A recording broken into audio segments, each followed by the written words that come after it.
UEFA Champions League actions resume, and of course, match to look forward to, because this is that phase where the boys have been separated totally from the men. And right about now, we are into the round of 16, and you know how it feels at this stage of the competition. Though it's more or less an home and away affair right now, because if you did not do very well the first time, you have the chance of doing it again during the second round. Matches to look forward to, most especially where we're having a rematch of the FIFA Club World Cup finals. I've got Warit with me on Sports Tales today. Yes, good afternoon, good morning. Wherever it is, Wherever it is. yeah. And it's actually nice to join the UEFA Champions League. You know, I've got to see the, like you mentioned, where the men will be separated from the boys. Yeah. Now, Chelsea on the other hand, Chelsea are a team that when it comes to cup competitions, you have a record that looks solid. And you saw what they did at the FIFA Club World Cup. I also mentioned that no one gives Chelsea the chance to win that particular competition. True. But what about you have to be your best. You have to be efficient in the way you get about game by game. And Chelsea were able to do that. If we remember that Thomas Tuchel also, that particular season, I don't think Chelsea were the favorite to win that particular Champions League, yes. It was Man City, and when they go to the final, final is anybody's game. No matter how you are informing, it's just 90 minutes and it's going to be played on the pitch of play. Yeah. And Chelsea, like I mentioned, they have the record when it comes to cup competitions. Going into that game against PSG on the other hand, we don't know the PSG to expect. Looking at their league form, they lost against Monaco at the weekend, despite the points. Also, their UEFA Champions League, looking at what they did at league phase, they went through the playoff route, defeated their French rival. Well, they did the same last year. Yeah, they did the same last year, but you can't just continue repeating. One thing that PSG have is that they have that players types of score depth. Yeah. They have personally that even Luis Enrique most times that the people you expect them to start the game is not the people they will start, yes. They have a lot of Mbaye, Bakola, Desiree, João Neves. The names I'm calling that on their day, those people can cause advert for that Chelsea defense.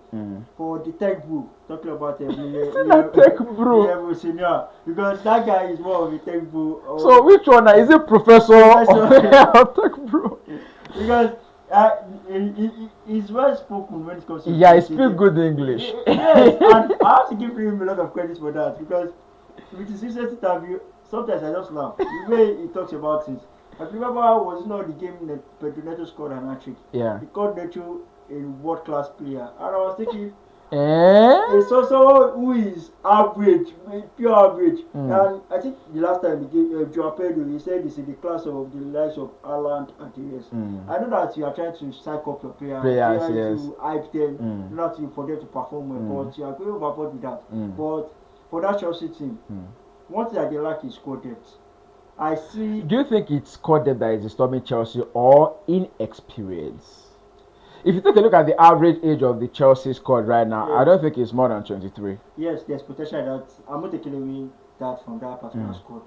But when you are looking at if Chelsea are in a difficult situation, people who are on the bench, who do you call upon to come and revive that a particular team? Well, they've been doing it. They've been calling the likes of Josh Archimpong. They've been calling the likes of Mama Sa. Look at the names they are mentioning. People that you know that yes, these people are average. Garnacho, I know that Garnacho has the whole hype of. But he won the FA Cup match for them against Wrexham.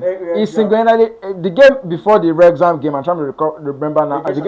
Aston Villa. Yeah. It was also pivotal in how they performed in that game. That's Garnacho. Play well in one game. The next 5 games is not found, and that is. But it's done too now. Yeah, it's done Aston Villa. It's done Wrexham. Wrexham. Who are the favourites to win that particular game against Wrexham? Wrexham. Yeah. Because it's an FA Cup game and it's supposed to be, you call it cup set. Cup set. Last season, looking at the record against English team, knocked out Liverpool, knocked out Arsenal. And now looking at what they are doing against Chelsea. Yeah. Chelsea are the underdogs in this particular match. Chelsea are the underdogs. Other matches, we'll talk about the likes of Galatasaray will also be hosting Liverpool. First game is going to be at the Rams, and we know that historically, Galatasaray is a team that always tends to hold it down when it comes to playing right at home. And of course, they've still got the service of Victor Osimhen to look forward to. Yes, Victor Osimhen, he did a kind of pre-talk to come in this match. So that one thing that you can guarantee the Galatasaray fans is that him and the players will give him their all. And one thing that Galatasaray will be able to do this season, looking at it, their own ground, they tend to utilize it well. Make it a fortress. Make it count as much as possible for them. And this season, they have done that. Defeated Juventus in the playoff, 5-2. Defeated Liverpool in the league phase, 8-0. If you remember, defeated Mexico from the penalty spot. And for Liverpool, on the other hand, they have not been the team that we saw last season. They had that wonderful start to the season, and they have brought in the form that they had towards the end of the season into this season. And they have struggled a lot of times against the smaller teams and even against the bigger teams. We cannot actually be able to do to keep this particular match. But Liverpool, with their experience, with their record in Champions League, I think they should be able to do all their own in 2 legs. Another game that we quickly need to talk about is the game between Newcastle United and also Barcelona. Newcastle Barcelona. This match has also been played. A couple of these matches have been played in the league phase. I mean, that's one of the bad side of this league phase. Yes, that is it. It allows for repetition of matches. We say something about the league phase is that during the league phase you can beat a team and run away because you don't have opportunity of facing them again. But there's opportunities when you get into the knockout stage to meet again. Because of this thing. And for Newcastle, the only thing we are having this thing of the podcast that is that the only team that can beat Newcastle is City. City have their numbers. The last 4 games against City has been, but for Barcelona, one thing that they have is their attacking players. You saw what Lamine Yamal is doing. At 18, he has had over 102 goal involvement. And he's doing exceptionally well. And I mentioned this thing last season that Lamine Yamal has the potential, he has the talent. He's one player that for the future is going to dominate. So will Newcastle United be able to break down that Barca's eye line? That is a lot of question mark. And one thing that Liverpool Newcastle have is they have a lot of fast attacking players. Looking at Anthony Gordon, Murphy, Anthony Gordon, we have Watemade, we also have the guy that scored the winner in case United, the Nigerian William Osula. So all that will have to come into play. One thing about Newcastle is that when they get opportunity to break their line, you have to take the opportunity. Because Barcelona is good to score. That one's certain.